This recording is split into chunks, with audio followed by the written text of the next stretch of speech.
Hola, buenas de nuevo. Bueno, estamos en el curso de electromedicina y instalación y mantenimiento de equipos médicos.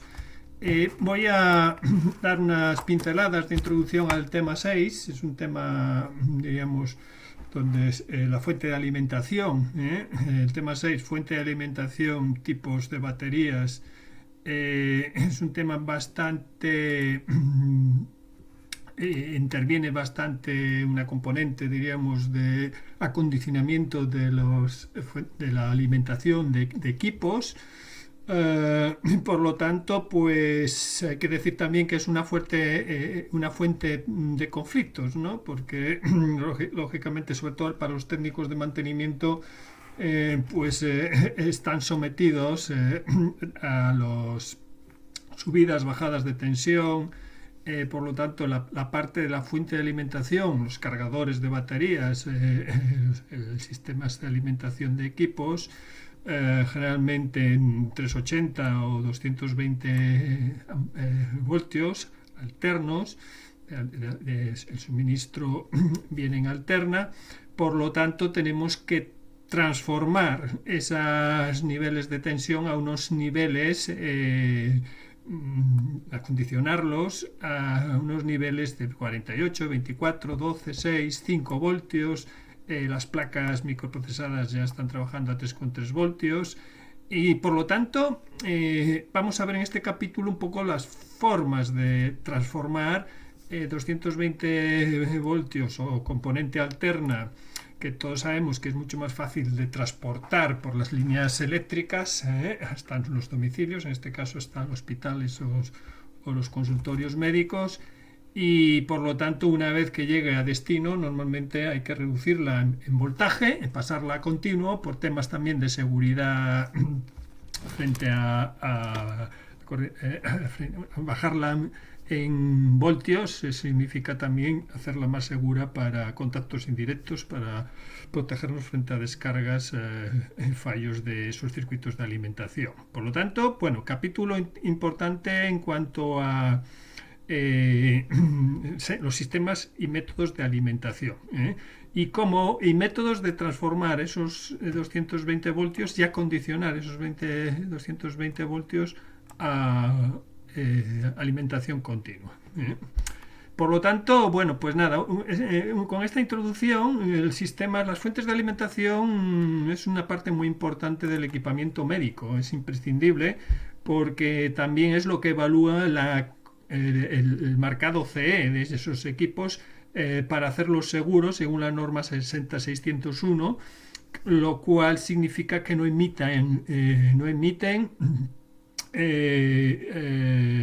componente electromagnética, es decir, no irradian electromagnetismo, no producen descargas o microdescargas a pacientes o a usuarios, y tampoco producen daños a propio equipo, ¿no? Por lo tanto, pues esa fuente de alimentación debemos de asegurarnos que sea estable, que no emita ruido eléctrico, que no sea sensible, también hacerla insensible a posibles perturbaciones externas, y por lo tanto cuanto más estable sea la componente de continua, tantos menos problemas, incluso muchas veces el ruido, la falta de filtros de las fuentes de alimentación pasan a los circuitos de medida y aparecen luego como registrados, ¿no? Esos ruidos. Pues me viene a la cabeza, por ejemplo, los electros, ¿no? El trazado de un electrocardiograma, pues ahí aparece a veces implementado un ruido adicional que pues suele ser debido a esa emisión, esas fugas de las fuentes de alimentación, o también de equipos anexos de que emiten campos magnéticos o campos eléctricos que son capturados por los equipos de medida, ¿no?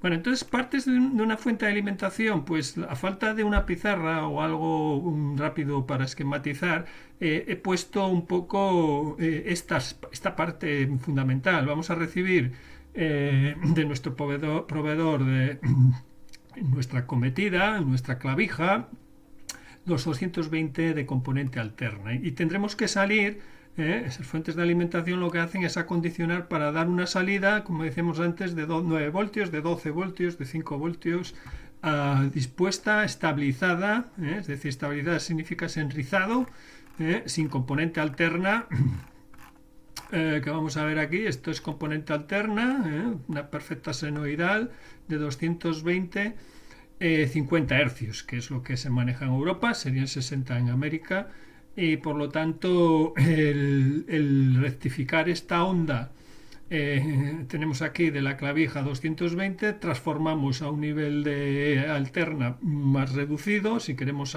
sacar aquí 9 voltios, aquí el transformador, si queremos sacar aquí 9 voltios, pues es probable que en el secundario UBIS sea 3 voltios más o 4, es decir, 12 voltios, suele ser en esa proporción, 4 voltios más,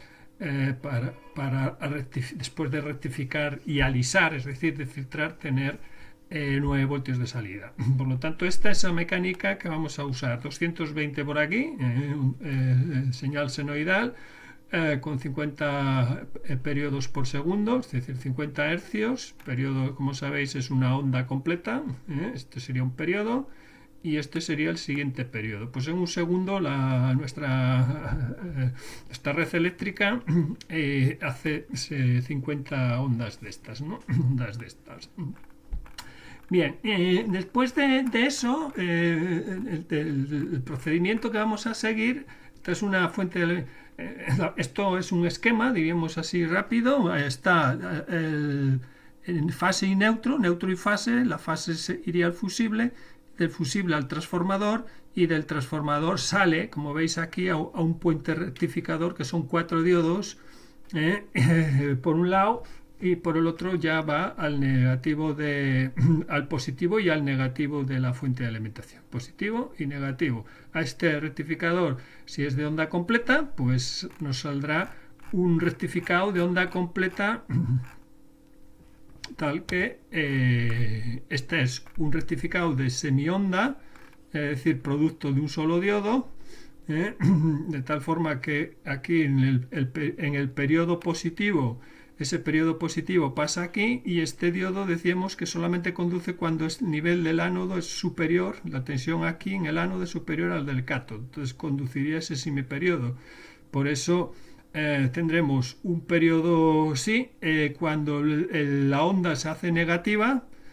Cuando la onda se hace negativa, el diodo lo que hace es esto es más negativo que esto, por lo tanto no conduce y la recorta, es decir, que el semiperiodo negativo no aparecería. Por tanto, tenemos un rectificado, un de semionda. Esto, vale, puede servir para determinados equipos, pero es muy pobre porque hay mucho que alisar. Todo esto, para convertirlo en continua, luego el condensador y el filtro conveniente reduciría esto. Estas crestas hay que alisarlas, para convertirla en componente continua perfecta, ¿no?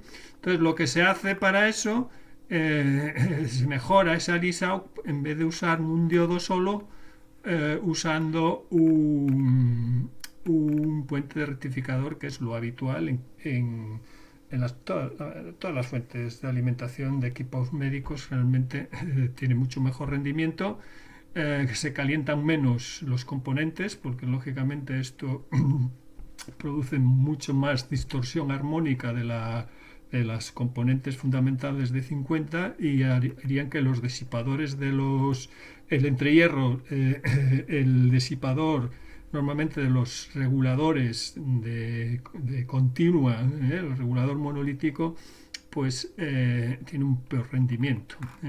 Bueno, pues así un poco en esta línea vamos viendo que partimos del transformador. De entrada pasamos a los diodos de rectificación de esa onda alterna, pasamos a un filtro, y luego a posteriori ponemos un regulador lineal, que es el que me va a dar una salida de continua sin rizado, es decir, totalmente estable, lisa, en 9 voltios, en 6 o en 5, lo que decida, lo que necesitemos para nuestro equipo de medida, equipo médico. Entonces, en esa línea, diríamos, el regulador es un elemento que vamos a ver a continuación. El filtro alisa y un poco, depende de la capacidad del condensador, pero el regulador nos garantiza una estabilidad prácticamente perfecta, que es lo que se necesita hoy en día para poder medir con seguridad, con más garantía y por tanto tendríamos mejor rendimiento en los equipos de diagnóstico, en los equipos de medida. Bien, entonces, bueno, pues esta es un poco la línea, ¿no? El transformador es como todos sabemos, tiene un primario y un secundario. Es bobina de cobre enrollada.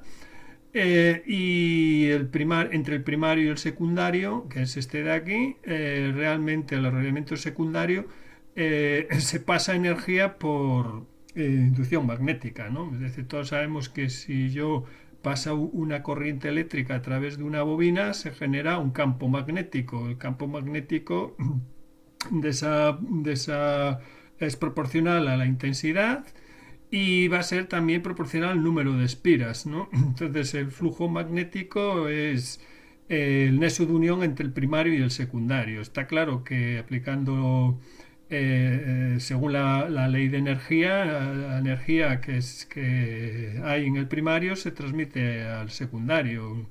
Hay unas pequeñas pero mínimas pérdidas en el hierro por calor, pero realmente podemos suponer que la potencia que hay en el primario pasa al secundario. El nexo de unión es el flujo magnético y el número de espiras del primario y el número de espiras del secundario van a formar la relación de transformación, ¿de acuerdo? Es decir, que si la potencia en el primario P sub 1 va a ser igual a potencia en el secundario P sub 2. V1 por I sub 1 va a ser igual a V2 por I sub 2, que es potencia sub V por I. Entonces realmente V por I y la relación entre las intensidades entre V1 y sub 1 es el número de espiras, ¿no? Es decir, cuantos más espiras en el primario vamos a tener más flujo que va a ser atravesado por el número de espiras del secundario, ¿no? Entonces por eso sale la relación eso. El flujo es común en los dos y la intensidad sería y el número de el flujo que pasa por una espira produce un flujo eléctrico. La intensidad que pasa por la espira por una espira del primario produce un flujo eléctrico, pues ese flujo eléctrico multiplicado por N1 espiras es el flujo total. Lo mismo pasa con el secundario, ¿no?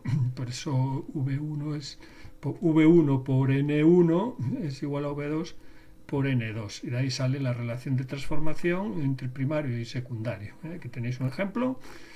Bueno, pues tenéis un poco el sistema de cómo funciona un diodo y un poco la rectificación, ¿no?, que hemos comentado antes. Entonces, en esta línea nos interesa entender un poco cómo funciona el rectificador en puente, que es el que mayoritariamente vamos a tener, ¿no?, en los circuitos. A veces se estropea un diodo de estos, a veces salta el fusible, lógicamente, ese fusible que iría aquí o iría en el primario. Puede haber otro fusible de continua aquí ya una vez antes de la carga para proteger un fusible de continua. Entonces, ¿cómo funcionan las ondas completas? Decíamos que aquí tenemos onda alterna, entonces ese semiperiodo alterno, ese semiperiodo, este de aquí, va a pasar por el diodo, por D sub 1 durante este tiempo, vamos a conduciría, es decir, este de aquí es positivo y este de aquí es positivo, y va haciendo positivo, cada vez más positivo este punto, entonces va conduciendo, de su 3 conduce, pasaría por la carga, pasaría por aquí, de su 2 este punto es más positivo que este, y por lo tanto conducen cruzados, de su 3, de su 2 durante el periodo semiperiodo positivo, y a la inversa, cuando empieza el semiperiodo negativo, esta ondita de aquí, este punto es más negativo que este, con lo cual conduce de su 4 y de su 2 y de su 1, perdón, ¿de acuerdo? Entonces,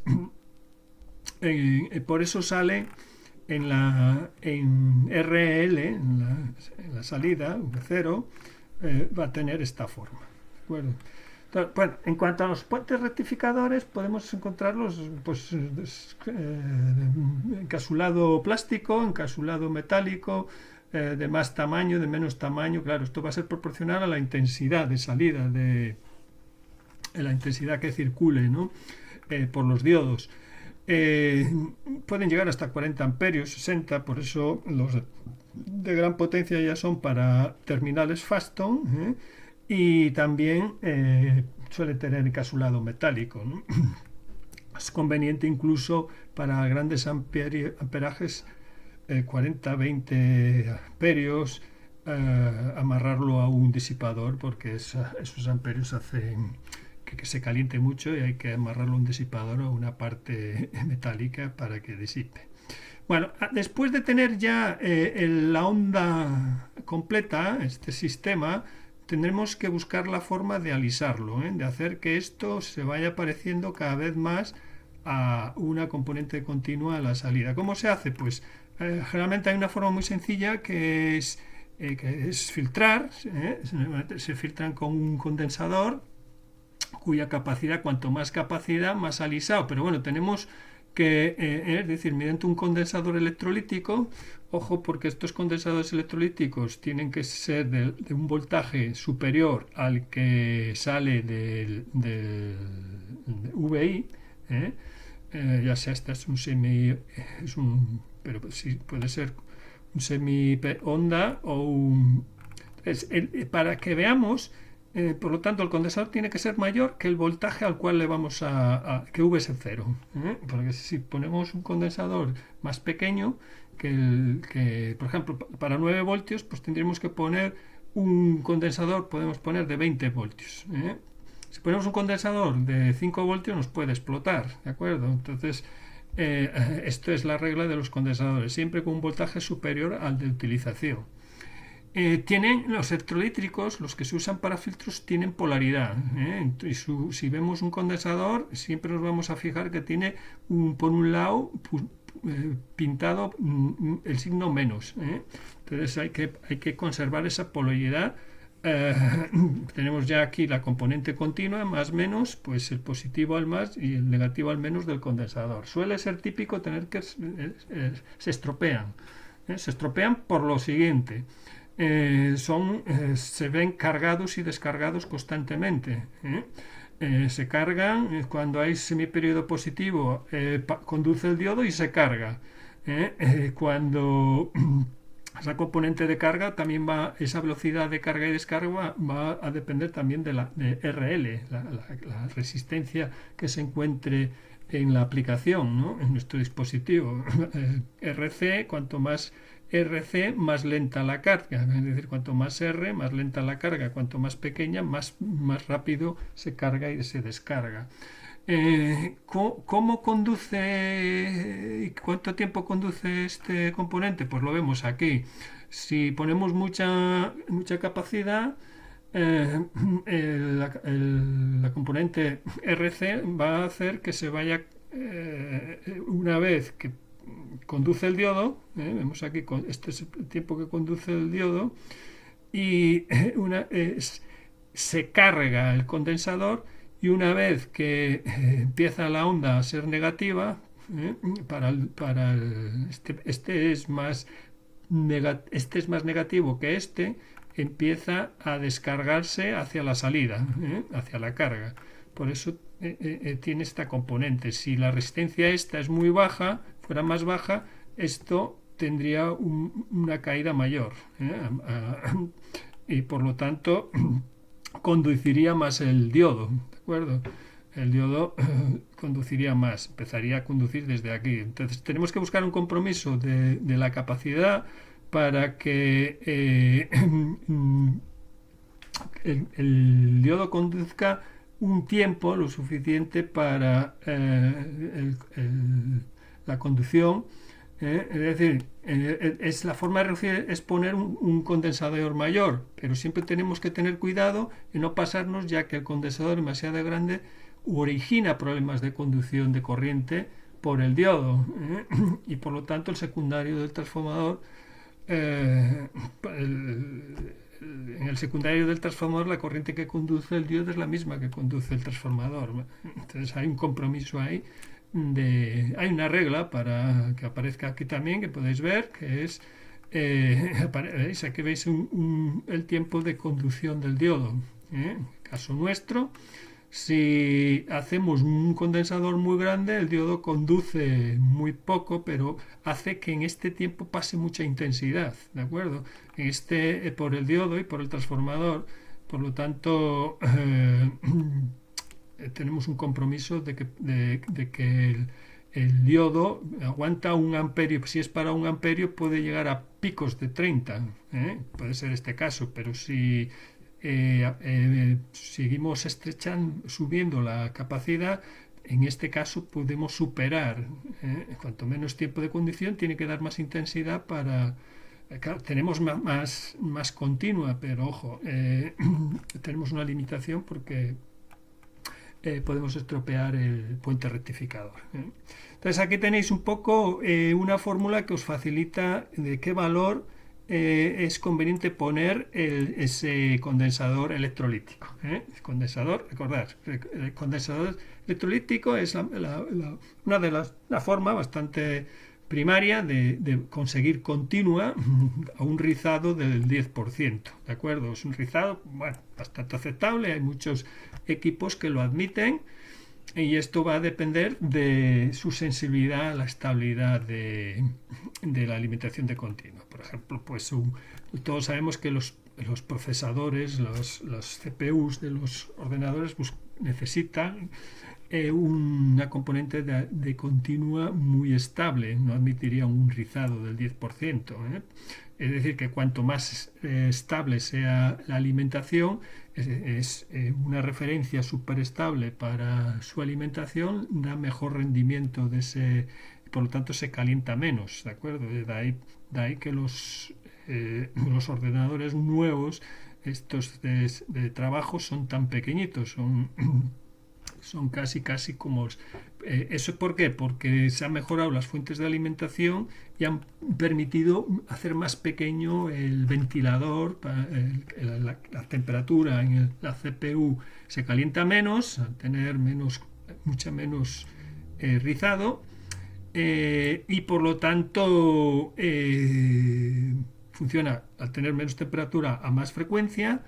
Y al tener menos temperatura, generar menos calor, necesita un ventilador mucho más bajo, ¿de acuerdo? Bueno, pues aquí tenéis la fórmula de calcular ese condensador, según la frecuencia, que en nuestro caso son 50, según la V máxima, que en este caso decíamos que era este punto de aquí. La tensión eficaz por raíz de 2 nos da la V máxima. Tenéis la formulita por arriba, ¿de acuerdo? Entonces, bueno, pues un rizado más pequeño se puede conseguir también, apurando, como decíamos, la capacidad, aumentando la capacidad dentro de ese compromiso. Bueno, para evitar esos rizados, una fuente mucho mejor es: aprovechamos todo lo anterior, pero en vez de colocarlo directamente a la carga, lo lo que haríamos sería poner un regulador que llamamos monolítico, un 7805, pues si queremos aquí poner, sacar 5 voltios súper estable, un 7809 si queremos sacar 9 voltios, un LM7812 si queremos sacar 12 voltios. Entonces, en un 7805 para sacar 5 voltios, pues aquí necesitaríamos colocarle, pues en este caso podríamos poner, por ejemplo, 6 o 7 voltios, y lo que hace todavía son reguladores activos, transistorizados. Dentro hay un circuito transistorizado que con realimentación de cómo varía la salida y que ajusta totalmente la tensión aquí, aunque haya fluctuación en la tensión de entrada, ¿de acuerdo? Vamos a ver un poco cómo funciona esto, ¿no?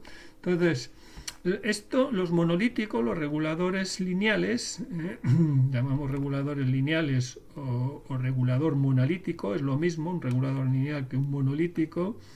Internamente, ya digo, lleva un sistema transistorizado que lo que permite es conseguir un rizado 1000 veces menor que lo que tenemos con el sistema de condensador. Por lo tanto, ideales para alimentar placas microprocesadas y elementos de equipos médicos, que sabéis que son muy susceptibles de ruidos y que necesitan una referencia de señal de continuo muy estable para medir muy bien, y ya sea la presión, ya sea pulsiosímetro o ya sea una placa de medida de electrocardiografía, en fin. Entonces, en ese caso, como decíamos, siempre lo que os decía, como referencia, 2 o 3 voltios superior a lo que queremos conseguir de salida, ¿de acuerdo? Para eso nos permite, a los que tengan esa componente de diseño, pues son pautas.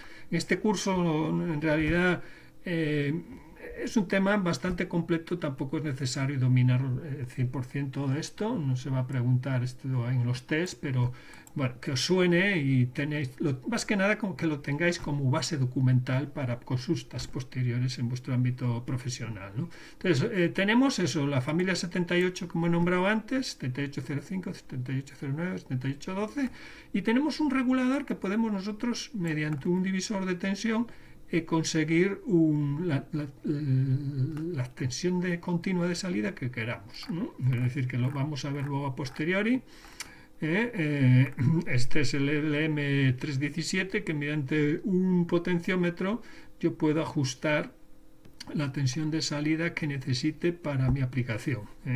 Incluso voltajes 4,5 voltios, 5,5 voltios, o sea, se aplica para voltios que no son un poco el estándar, es de 5, 9, 12, 48, sino para conseguir voltajes más intermedios. Entonces, bueno, el formato del regulador monolítico es, aquí por ejemplo tenemos un L7805CV, que regularía, saldría esta patilla, es esta de aquí, esta de en medio es la referencia a tierra, está conectada a masa, a GND, 0 voltios, y esta de aquí es la que nos da la salida regulada.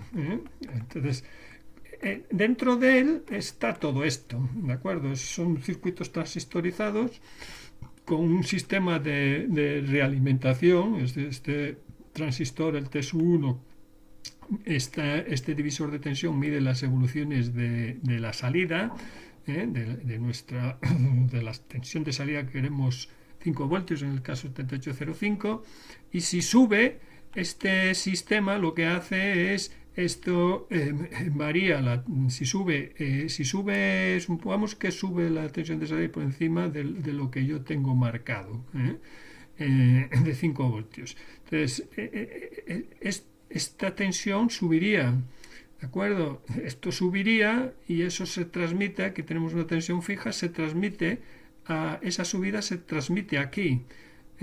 Esto lo que hace es que esta tensión baje. Entonces, esta cascada de transistores lo que hace es que baje, y al bajar lo que está haciendo es forzar a que baje eso que había subido, ¿de acuerdo? Entonces, esto se parece a un circuito realimentado, que es lo que tenéis esquematizado aquí.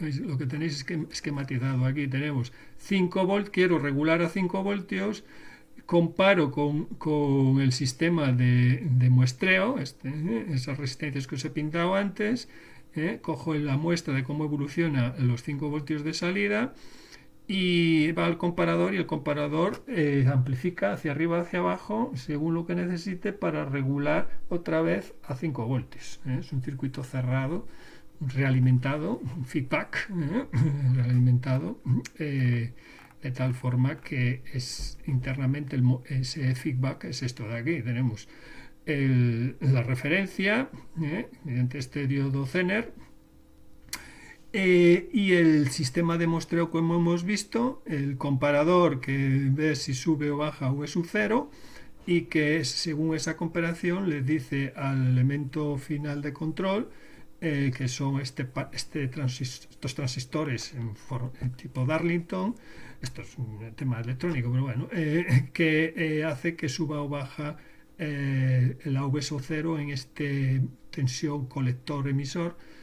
Es el que sube o baja la tensión colector-emisor para adaptar y mantener siempre 5 voltios en el regulador monolítico 0,5. Bueno, esto suelen estropear, siempre como práctica que sepáis, muy útil para el polímetro, que aquí vamos a tener los 5 voltios regulados, por lo tanto, nosotros si medimos con el polímetro entre este terminal y esto es masa, vamos a tener 5 voltios, si es un 7805.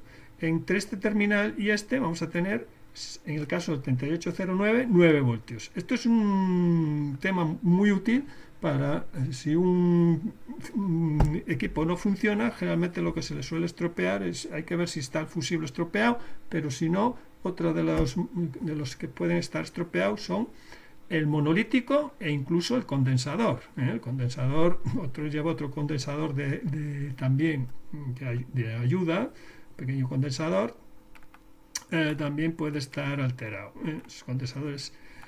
Entonces, son casos prácticos para resolver averías, ¿de acuerdo? Y por supuesto comprobar la alimentación de entrada que haya.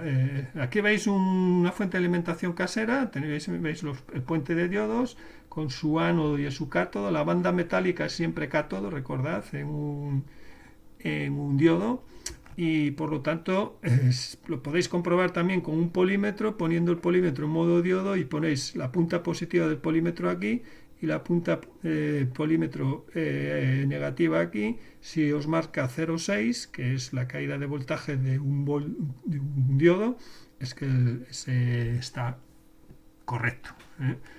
Si le cambiáis las puntas, si no conduce, es decir, en modo, si no aparece 0,6 voltios, si invierto la polaridad, puedo comprobar, ya digo, con la punta positiva aquí y aquí, me marca 0,6, el diodo está aparente bien. Si invierto la polaridad, me tiene que dar al circuito abierto, por lo tanto, ese diodo estaría bien. El electrolítico, veis, la banda está pintado con un negativo, veis que es un tamaño considerable, igual de 470 microfaradios. Y tenéis el regulador, en este caso es un circuito, es lo que hay montado ahí, es el potenciómetro para ajuste de la salida, y es un LM317. Este regulador es un LM317. El electrolítico de salida y la resistencia de la división de tensión, esta otra resistencia. Vale, pues nada, estas son fuentes lineales, son fuentes de alimentación lineales. Las fuentes conmutadas no tienen más rizado, dan una salida con más rizado, depende un poco de la tecnología que se use. Las monolíticas dan un rizado muy bajo, como hemos visto.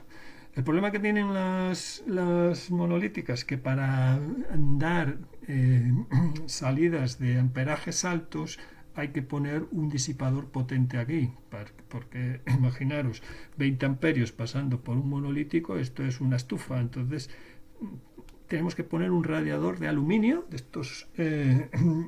¿Eso qué pasa? Que por ejemplo, para la NASA, donde se empezó a pensar en hacer fuentes de menos peso, significa peso, ¿no?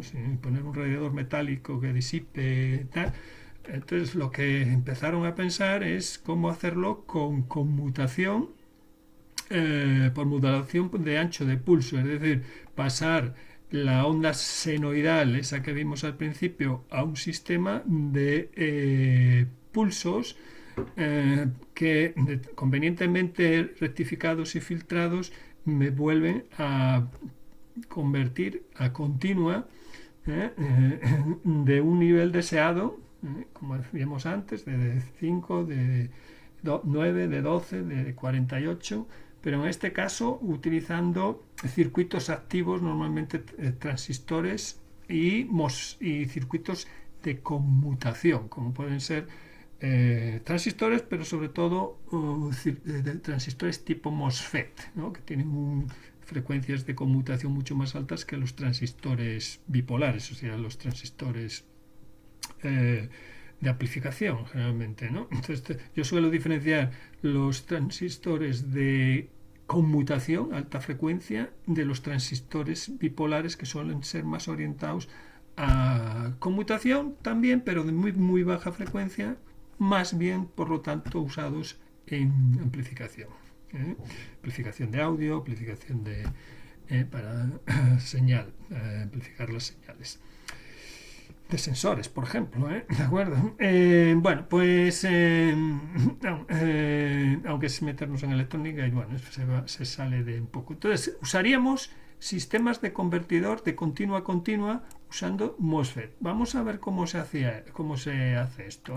Esto tenemos un esquema, entonces sustituiríamos el regulador lineal, tendríamos el transformador, tendríamos el puente de diodos, puente rectificador, y tendríamos un sistema de conmutación tendríamos un sistema de continua de alto voltaje. En este caso es un circuito que vale tanto para ser alimentado aquí a 220 como para ser alimentado a 110, muy común en los sistemas globales que tenemos, que un equipo vale para cualquier país. En nuestro caso, bien usando en esta posición tendríamos 310 voltios, o en esta posición, si conmutamos aquí y alimentamos a 110 voltios, este sistema me permite mantener los 310 voltios, porque al tener esta estructura simétrica tendríamos un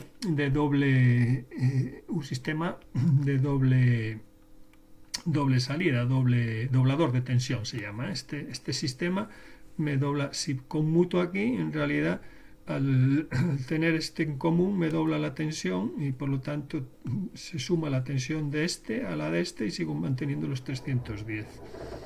Estos de aquí son cuando se inicia cuando alimentamos, normalmente, claro, estas son resistencias muy bajas y tiende a pasar una gran intensidad y me puede estropear el condensador. Entonces estos son resistencias variables, son NTC, coeficiente de temperatura negativo, tal forma que a medida que van cogiendo temperatura va disminuyendo su resistencia.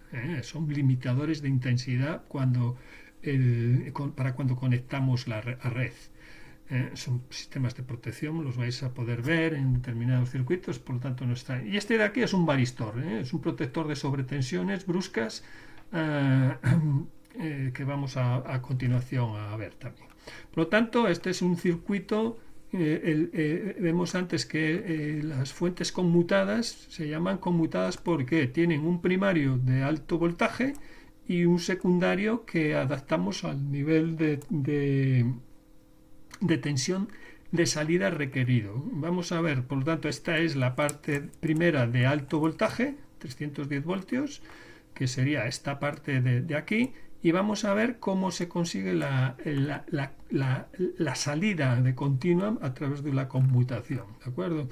Entonces, esto es el varistor, que os decía yo que la tensión de entrada es este componente, también muchas veces se quema debido a las sobretensiones, sobre todo por rayos, descargas de rayos y sobredescargas.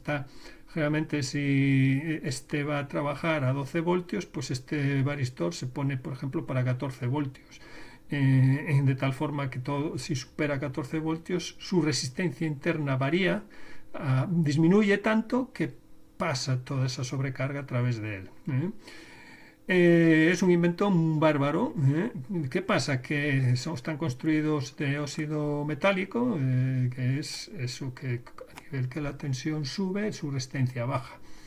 Por lo tanto, son un variador de resistencia por incremento del voltaje.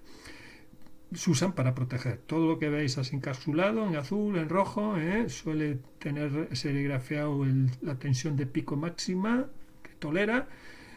Si ocurre muchas veces, pueden llegar a quemarse, ¿de acuerdo? Entonces, a veces habría que sustituirlos, pero podría ser un síntoma de que suele a continuación acompañar un fusible también. Sí. Bueno, que sepáis que es otro elemento donde hay que reparar a veces. Entonces, ¿qué nos queda? La parte, ya tenemos un circuito de alta que es de 310. Vamos a ver cómo podemos encontrarnos la otra segunda parte, la de conseguir una componente de continua súper estable. No va a ser tan estable como los monolíticos, los reguladores lineales, pero bueno, vale, nos sirve para gran mayoría de aplicaciones. Por ejemplo, la gran mayoría de nuestros portátiles, el teléfono móvil, en fin, vienen conmutadas, ¿no? Son fuentes conmutadas para evitar peso y demás, ¿no? Hacerlas más portátiles, más pequeñas. Por lo tanto, seguimos manteniendo el sistema de alterna, el transformador, seguimos manteniendo el circuito de rectificación, aquí viene pintado en simple onda, pero mejor un doble onda. Ya tenemos aquí una doble onda, por tanto un sistema de onda pulsante. Tenemos aquí un transistor de alta frecuencia, un MOSFET, aunque aparece un transistor bipolar, que nos pasaría pulsos aquí al circuito de alisado, el circuito adaptador o de filtrado, ¿no? Por lo tanto, vuelve a filtrar esa onda de pulsos, ese tren de pulsos, ¿no? Que me da este sistema según las necesidades de subir o bajar o mantener la tensión de salida. En este caso, pues seguimos con 9 voltios, 9 voltios. Y aquí necesitamos también un mostrador, un sistema que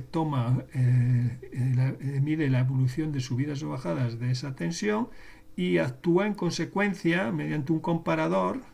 Tendremos 9 voltios, compara este terminal si sube o baja, actúa según un oscilador, un circuito, un reloj, hace una modulación por ancho de impulso de tal forma que para aumentar la tensión hace este pulso más ancho y si al ser más ancho tenemos un nivel, sube la tensión aquí. Si este pulso se hace más estrecho, pues filtra el umbral bajaría y bajaría. Entonces el sistema de las fuentes conmutadas, un esquema, un croquis muy fácil, por eso lo he puesto en principio introductorio, pero luego, ¿cómo hacemos esto?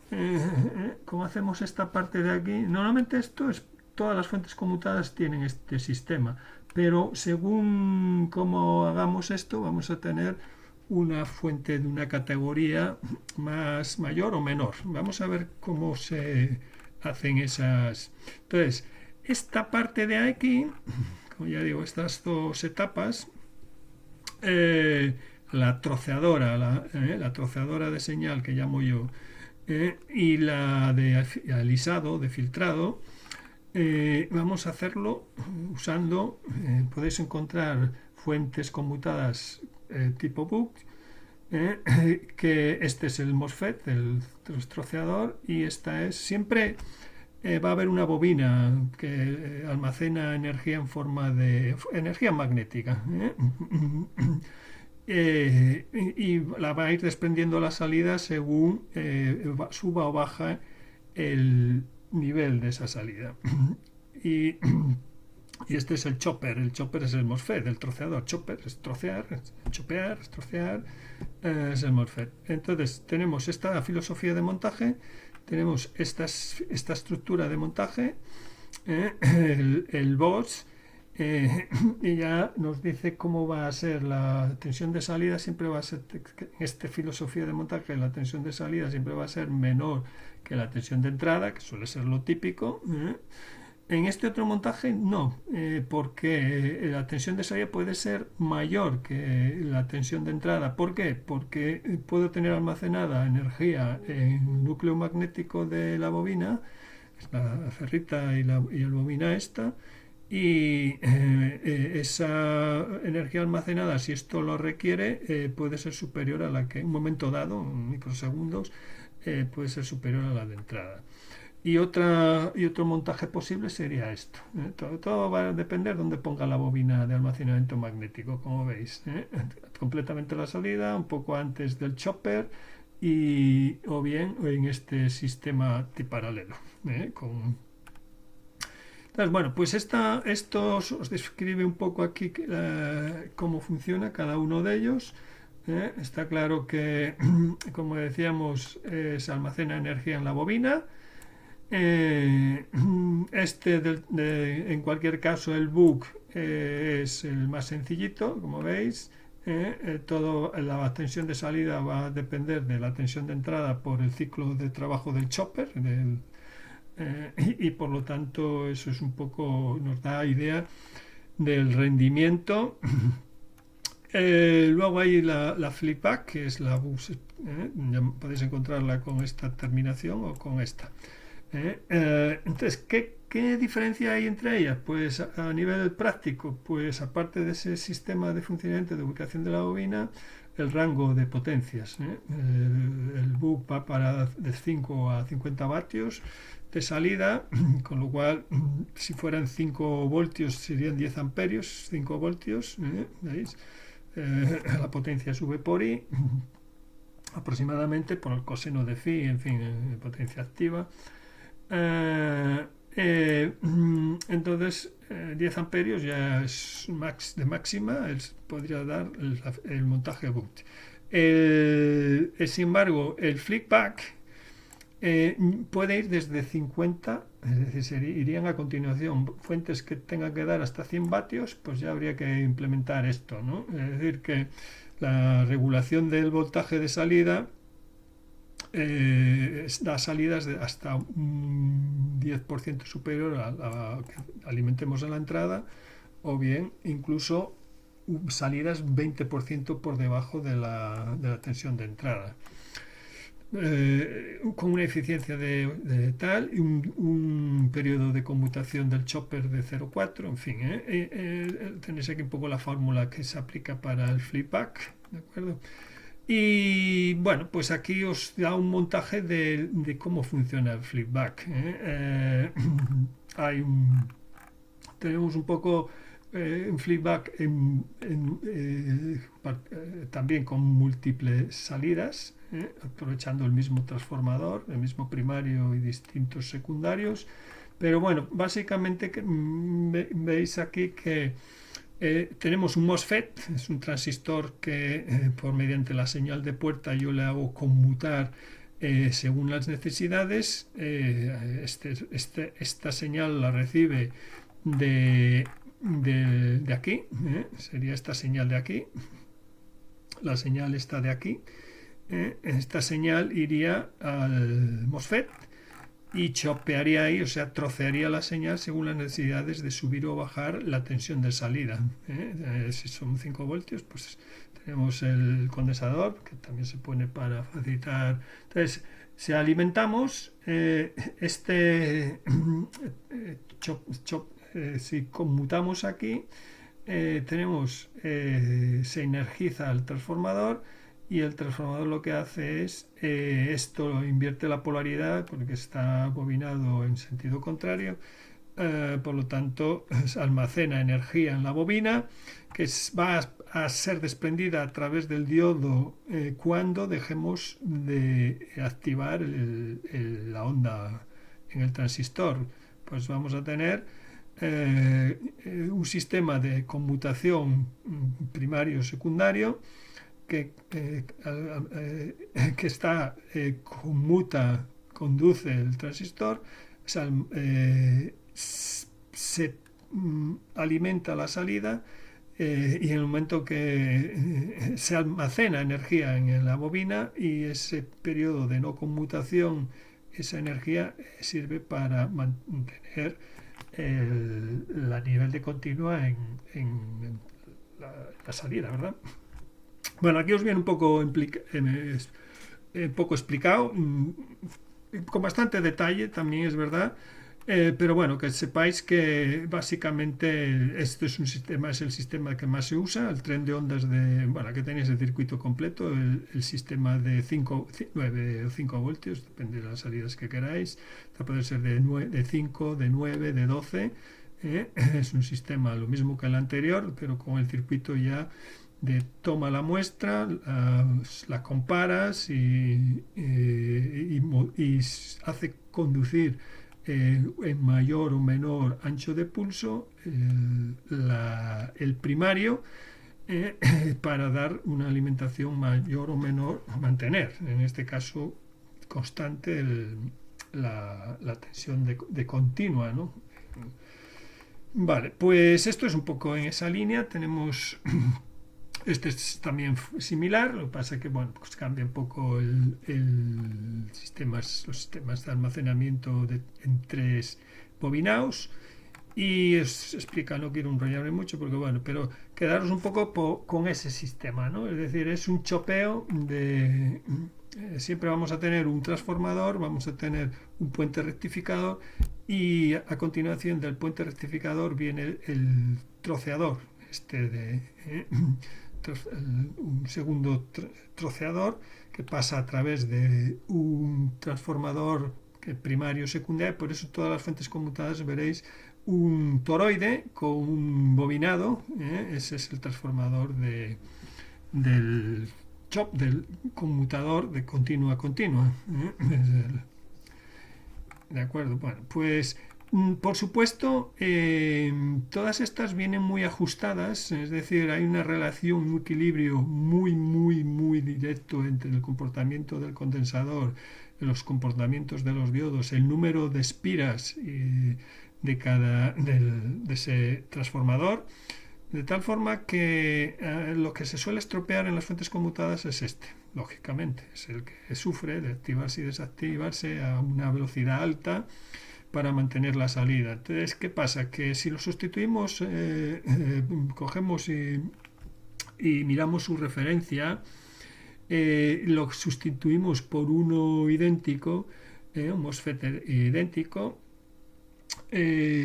no nos va a funcionar porque los tiempos, el comportamiento, aunque sea el mismo lote de fabricación, no salen 2 transistores MOSFET iguales. Siempre hay unas capacidades internas, hay unas resistencias internas que afectan al equilibrio de todo este sistema que va perfectamente en sintonía y no funcionaría, ¿de acuerdo? O existe una muy alta probabilidad de que no funcione aunque sustituyamos ese transistor. Bueno, entonces ya tenemos sistema de alimentación regulado, ajustado, con un rizado bajo. Recordar esto, aquí viene un poco un recordatorio. Si necesitamos un nivel de salida de continua muy estable, muy regulada, es para un sistema de medida, un sistema de sensores de medida que requiere una tensión de continua de referencia muy estable, necesitamos a ser posible nos va a ir mejor con los reguladores monolíticos. Las fuentes conmutadas generan generalmente más rizado, generan más ruido electromagnético, compatibilidad electromagnética, el EMC es mayor y por lo tanto, pues lógico, es lógico porque todo lo que signifique chopear, es decir, trocear una señal eléctrica, significa romper su onda, su frecuencia fundamental y que son las 50 hercios y aparecen armónicos, subarmónicos que nos van a generar ruido y que aunque los filtremos a posteriori va a ser difícil